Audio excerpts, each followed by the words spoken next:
Make sure that you like this video and subscribe to the channel.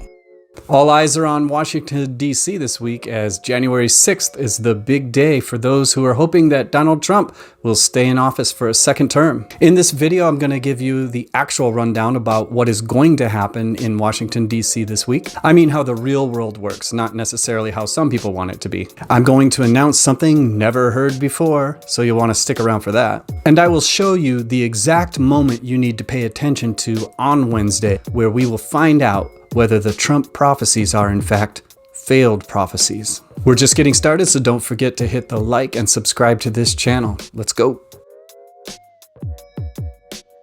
In my last video, I talked about the inner turmoil some believers experience when dealing with failed prophecies, or in other words, when reality does not conform to their expectations. You would think that such failed predictions would cause these people to question their beliefs, but this is not the case. I can tell you that most of them will overcome their cognitive dissonance by listening to more of what the prophets have to say. So this week, Congress is set to certify the electoral college votes that were cast back in December. This count is required by the US Constitution and was originally put forth by the Electoral College Act in 1887. Today, this act is more of a ritual formality, but this is not business as usual in the age of Trumpism. Long before the election, Donald Trump was priming the pump for election fraud.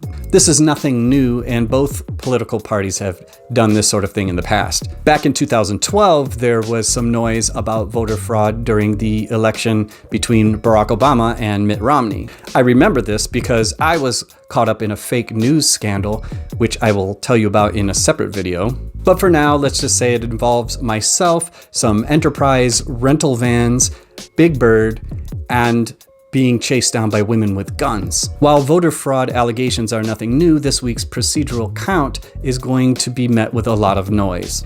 And in particular, a pro-Trump rally that is to take place in Washington, D.C., you got it, the same day. Now, I'm not saying that all Trump supporters are the same and believe in these prophetic voices declaring that God has chosen Trump to serve a second term. However, does this really matter when the object of all this noise, Donald Trump himself, gleefully and willingly accepts all of these prophetic proclamations? Well, here's what we know about January 6th. It is the last official chance for pro-Trump supporters to object to the election. I say officially because we know that there's going to be protests after Joe Biden is inaugurated. Now, Senate Majority Leader Mitch McConnell has asked Republicans to stand down on coming forward with any objections during the procedural count. However, several legislators have stated that they intend to object anyway. So the way this works is that the House of Representatives and the Senate will meet together in a joint session to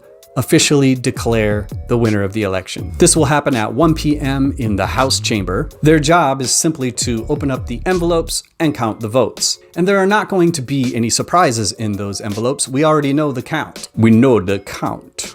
The presidential electors gave Biden a solid majority, 306 votes to Trump's 232. Part of the fun will be that it is Vice President Mike Pence that will be the one to open the envelopes. He will also be the one to announce the winner. Pence will then ask if there are any objections to the state electoral vote. To be considered, these objections need to be made in writing and be supported by at least one House of Representative and one senator from that respective state. Now, normally this procedure will take about 20 to 30 minutes, but we are expecting it to go a little bit longer because of the expected objections. But all this means is that they will suspend the session for 2 hours while the House of Representatives and the Senate go their separate ways to debate the issue. It's not much of a debate, though, because each person only gets a minute or two to speak. And again, they have 2 hours before they have to return to the joint session and continue the count. Now, this process can be dragged on a little bit longer, depending on how many actual objections there are, how many are able to meet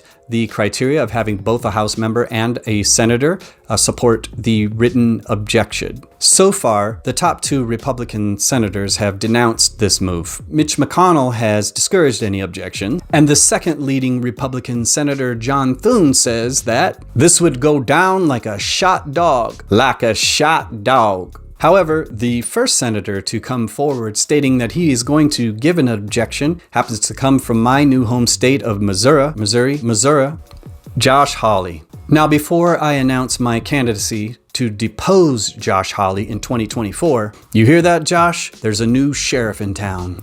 Anyway, let's just say that this move by Senator Josh Hawley is just a way to cash in with Trump supporters with his future presidential aspirations. Oh yes, Senator Hawley's name has been thrown out there as a potential 2024 challenger for the presidency of the United States. And who can blame him? Despite all the celebrations Democrats are doing right now, it is very clear that the Trump movement is not going anywhere. In fact, I think that they are just getting started. Trumpism and Trump profiteering, see what I did there? Is not going anywhere. Senator Josh Hawley understands that the bar has been lowered so far under Trumpism that he can walk back any statements that he's making now, later, and nobody will care. Besides, his bid for the presidency will actually be an attempt to avert political suicide with having me as his challenger in 2024. Now, where were we? Oh yeah, so what happens when an objection is brought forward by both a House member and a senator? Once the joint session is suspended,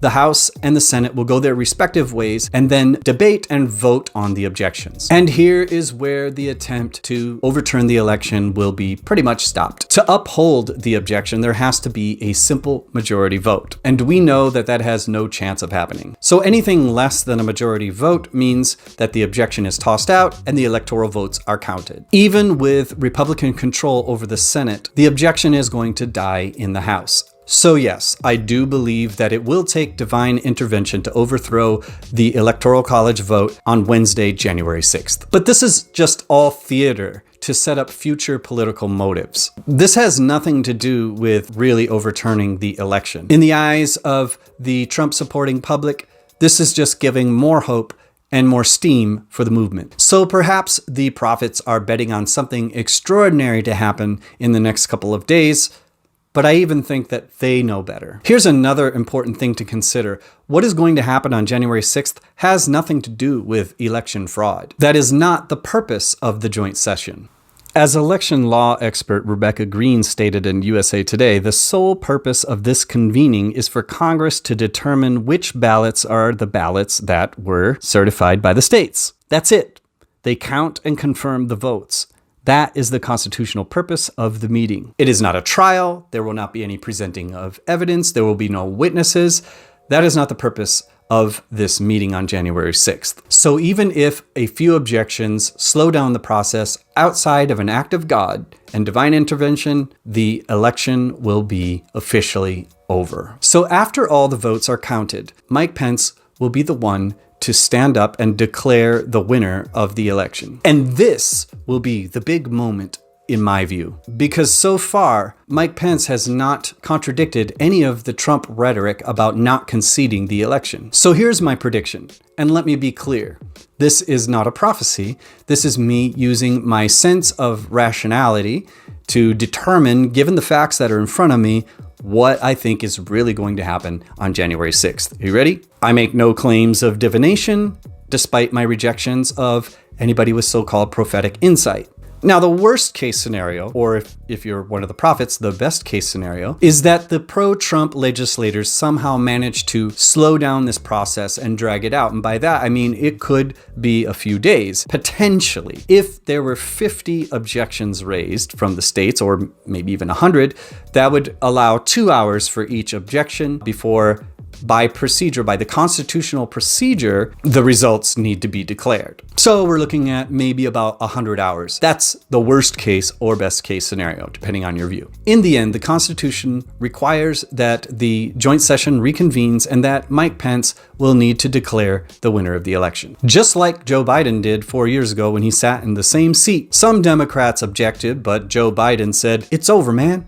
So there you have it. Despite the big party planned in Washington, D.C., which is really an attempt to drown out what is happening on Wednesday with a bunch of noise, the election will be officially over. And important for our purposes here, the prophets will be proved wrong. Now, I expect that they will change their narratives or leave them for a few more weeks until January 20th passes, but they will start to change these narratives. And guess what? The followers will not budge. They will still be devoted to these prophets as they change the details, kick the can down the road, move the goalposts, so to speak. Move the goalposts.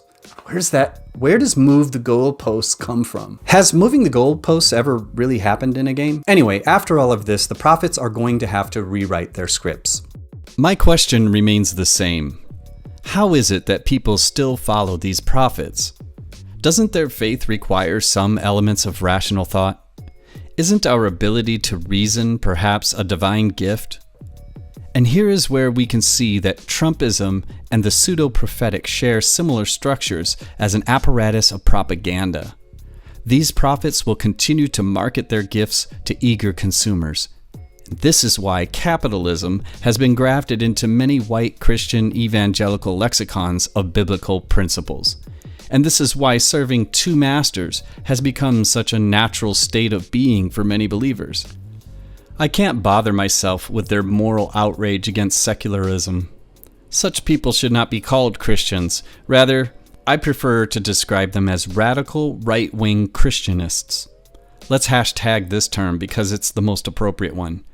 Let me just put it this way. You cannot serve two masters.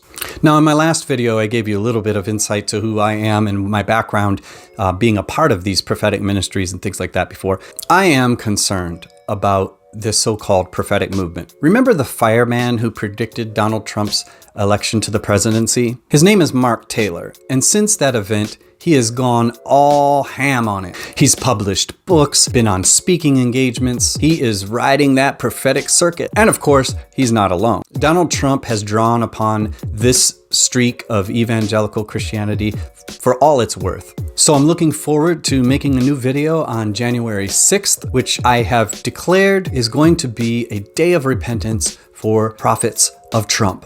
Now, I've gotten a lot of comments from my last video. Some of them I expected not to be so friendly. And so all I ask, if you are my friends who are commenting, let's continue the discussion. I'm just having a little bit of fun here, but I'm also very serious.